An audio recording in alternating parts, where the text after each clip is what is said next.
Artistii jaalatamaa fi beekamaa kan ta'e Artistiin Caalaa Daggafaa yeroo ammaa kana gaa'ela isaa raawwateera.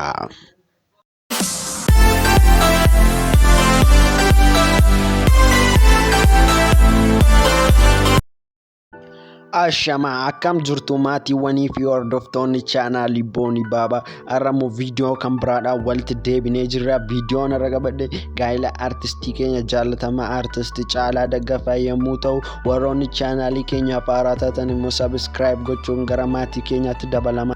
Akkuma baratame viidiyoo kana immoo laayik gochuun jalqabaa isiniin jenna. Egaa gara viidiyoo keenyaatti yommuu dabarru artistiin keenya artistiin jaalatamaa Artistii Caalaa Daggafaa yeroo ammaa kana gaa'ela isaa raawwateera jechuudha.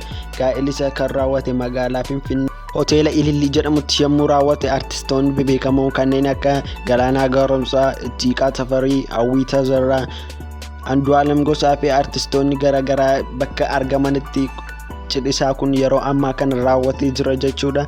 Egaa artistiin Caalaa Daggafaa kanaan dura sirboota kanneen akka Hingatan Tariin, Maaltaanaa kan jedhu fi sirboota garaagaraa baasuudhaan uummata bukkeetti fudhatamummaa fi jaalatamummaa guddaa argateera. Yeroo ammaa kana yuutuubii mataa isaatii banachuun artistiin Caalaa Daggafaa sirba mataa isaatii Maaltaana kan jedhu irratti gadhiisee ture. Yeroo ammaa kana garuu yuutuubii irraa balleeffamee jira. Egaa viidiyoo isaa amman qabadhe kana asuma irratti goolabamaa asuma irratti waan na daawwattaniif galatoomaa. Viidiyoo kan biraa nama walitti deebinutti nagaatti.